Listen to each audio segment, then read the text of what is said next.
मैं doctor Prerna Jain SPC government college Ajmer से। हम कल जीरो बेस बस्टिंग के बारे में डिटेल स्टडी कर चुके हैं। आज हम बस्टिंग का ही एक नया कंसेप्ट जिसे कहा जाता है परफॉर्मेंस बस्टिंग या निष्पादन बस्टिंग, इसके बारे में ये क्या कंसेप्ट है, इसके क्या प्रोसेस है, इसके ऑब्जेक्टिव्स या इसके एडवांटेज लिमिटेशंस क्या होंगे, इसके बारे में हम आज इस कंसेप्ट को ले लेते हैं। तो सबसे पहले लेते हैं कि परफॉर्मेंस बजट है क्या, यानी परफॉर्मेंस बजट का मीनिंग या डेफिनेशन क्या होगा। तो देखिए, जब हम बजट बनाते हैं तो हम ये करते हैं कि हमें अल्टीमेटली क्या अचीव करना है, उसको हम पहले से ही एक तरह से कागज़ पे लिख लेते हैं, तो वो बजट होता है। अब ये जो बजट हम यहाँ पर बनाते हैं ये परफॉर्मेंस पर बेस्ड अगर बजट है, यानी हम क्या करते हैं यहाँ पर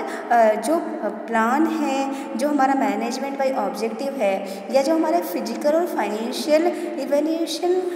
हमें करना है, इन सब का एक तरह से प्रॉपर ब्लेंड अगर हम कर दें, इन सब चीज़ों को एक साथ अगर मिला देते हैं, तो ओवरऑल अगर हम अपनी निष्पत्ति यानी मैंने क्या किया है उस पर कॉन्सेंट्रेशन अगर ज़्यादा हो जाए, ताकि हम ये देख सकें कि वास्तव में एक्चुअल में जो बनाया था बजट वो टारगेट अचीव हुआ है या नहीं हुआ है। तो ये सारा का सारा जो प्रॉपर ब्लेंड है प्लानिंग का, मैनेजमेंट बाय ऑब्जेक्टिव का और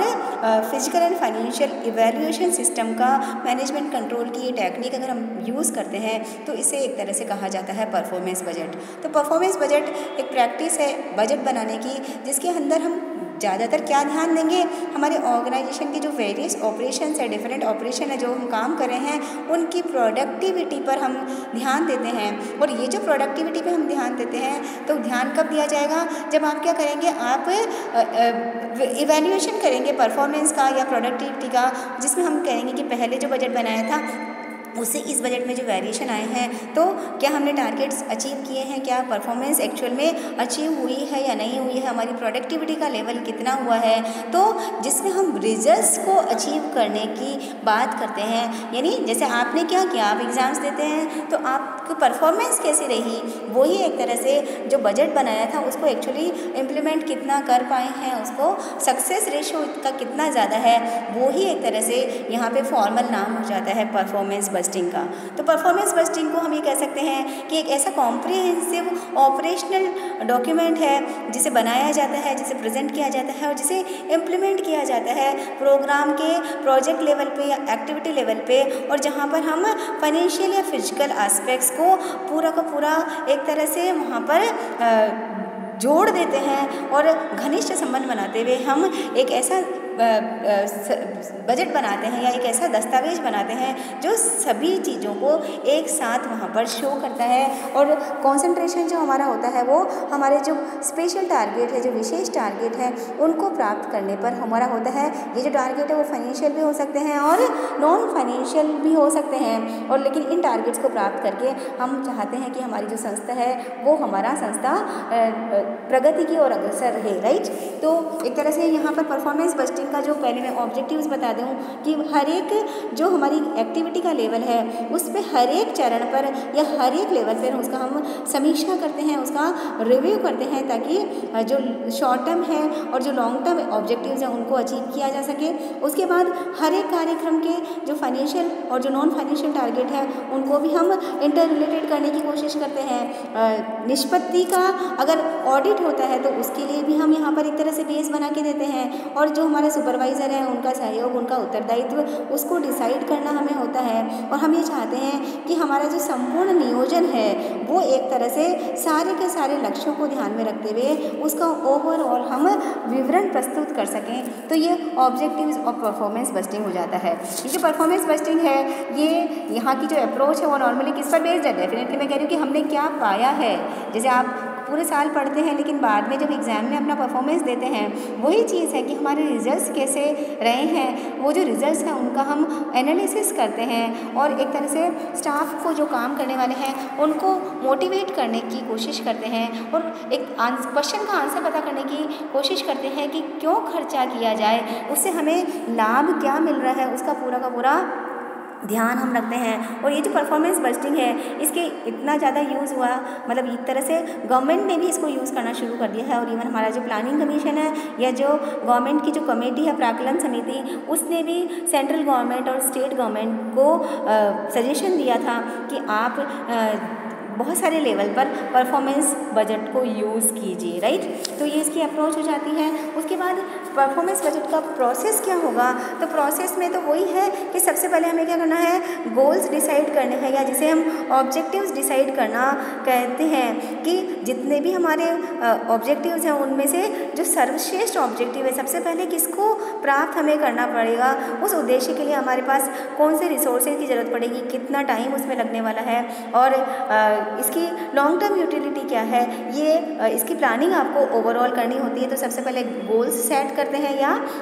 ऑब्जेक्टिव्स का डिटर्मिनेशन करते हैं। उसके बाद जब हम इसको इम्प्लीमेंट करने की बात करते हैं तो यहाँ पर पहले जितनी भी क्रियाएं होती है, काम होते हैं, उनका क्लासिफिकेशन करेंगे। उसके ऊपर हम रिसोर्सेज का एलोकेशन करते हैं, और यहाँ पर हम परफॉर्मेंस इंडिकेटर्स को भी यूज़ कर सकते हैं। परफॉर्मेंस इंडिकेटर का मतलब ये होता है कि जो भी हम काम कर रहे हैं, जो भी हमारा प्रोग्राम है या जो एक्टिविटी है, उस एक्टिविटी की इफेक्टिवनेस या इफिशिएंसी को वैल्यूएट करने के लिए हम परफॉर्मेंस के इंडिकेटर्स को यूज़ कर सकते हैं। इंडिकेटर्स आप अपने हिसाब से डिसाइड करेंगे, पर इंडिकेटर्स वो होने चाहिए जो रेलेवेंट हो, जो कॉस्ट इफेक्टिव हो, जो दूसरे प्रोग्राम से कंपेयर कर सकें, जिसका हम रिप्रेजेंटेशन कर सकें, राइट। और उसके बाद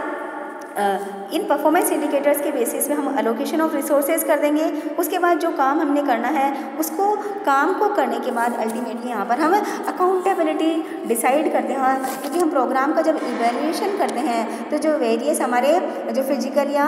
नॉन फिजिकल एक्टिविटीज़ हमने करी हैं उनमें हमने टाइम का कितना सेविंग किया या वेस्टेज को कितना रोकने की कोशिश करी, या कुछ एडजस्टमेंट्स हमें करने पड़े हैं क्या, तो वो पूरा इवैल्यूएशन करने के बाद अल्टीमेटली हम अकाउंटेबिलिटी डिसाइड करते हैं कि ये जो क्रिया हुई है इसमें रिस्पॉन्सिबल कौन रहा है, राइट। तो ये जो परफॉर्मेंस बजट है, एक तरह से आपने क्या अचीव किया है वो एक तरह से उस पर बेस्ड जो बजटिंग होती है, जिसमें उसके उद्देश्य वगैरह स्पष्ट होते हैं, तो वहाँ पे हम बजट इस तरह से बनाते हैं कि उद्देश्यों के हिसाब से बजट का पूरा वर्णन हम इस तरीके से करते हैं कि टारगेट्स को अचीव करने पे हमारा कंसंट्रेशन रह सके। तो अब 2 पॉइंट और है, परफॉर्मेंस बजट के एडवांटेज क्या है और इसकी लिमिटेशंस क्या हैं। तो जो परफॉर्मेंस बजट है, उस परफॉर्मेंस बजट की सबसे पहले ले लेते हैं कि इससे आपको लाभ क्या होंगे। तो लाभ जो होंगे इसमें क्या होगा, जब आप पहली बात तो ये है कि आप लास्ट मैंने कहा ही था कि हम अकाउंटेबिलिटी डिसाइड करते हैं कि कर्मचारियों के कार्य का मूल्यांकन होगा और उसमें उनकी पता लगता है कि उस कार्य को पूरा करने के लिए कौन रिस्पॉन्सिबल रहा है। तो अगर जिसने अच्छे से काम किया है तो उनका मनोबल भी ऊंचा उठेगा और कार्य का पूरा इवैल्यूएशन होगा तो सक्षम व्यक्ति को अधिक लाभ होगा और असक्षम व्यक्ति तो नेचुरल है कि यहाँ पे हतोत्साहित होंगी, सही, राइट। दूसरी बात यह है कि इसमें क्लियर पर्पज़ हमें पता होता है कि हम किस कार्य के लिए काम कर रहे हैं, क्योंकि इसमें मैनेजमेंट बाय ऑब्जेक्टिव कंसेप्ट हम यूज़ करते हैं। तो जितने भी वेरिएशंस आ रहे हैं उसके लिए हम जो उत्तरदायित्व है उसका निर्धारण आसानी से हो जाता है। उसके बाद नेचुरली कि जब ये सारा का सारा बेसिक्स आप बनाएंगे तो आपकी परफॉर्मेंस में तो इम्प्रूवमेंट होगा ही सही। और ये जो टेक्निक है वो ट्रांसपेरेंट टेक्निक है, जिसमें क्लियर है कि जिसने काम किया उसको रिवॉर्ड मिलेगा एक तरह से। तो यहाँ पर हम ट्रांसपेरेंसी की भी बात कर सकते हैं। हम बेसिकली हम परफॉर्मेंस की जब ऑडिट होगी तो ऑडिट की बेस के लिए हम यहाँ पर इस टेक्निक को यूज़ कर सकते हैं। तो ये जो टेक्निक है वो एक तरह से हम ये कह सकते हैं कि सभी कार्यों का मूल्यांकन यहाँ पे होता है और उसकी समीक्षा की जाएगी। जब उसका रिव्यू करेंगे तो जो ऐसी एक्टिविटीज़ होगी जो नॉन प्रोडक्टिव एक्टिविटीज़ होंगी, कुछ कार्यक्रम ऐसे भी हो जाते हैं संस्था में जो ज़रूरी नहीं होते हैं। तो अगर आप परफॉर्मेंस बजट बनाएंगे तो नेचुरली कि जो अनुत्पादक कार्यक्रम है, जो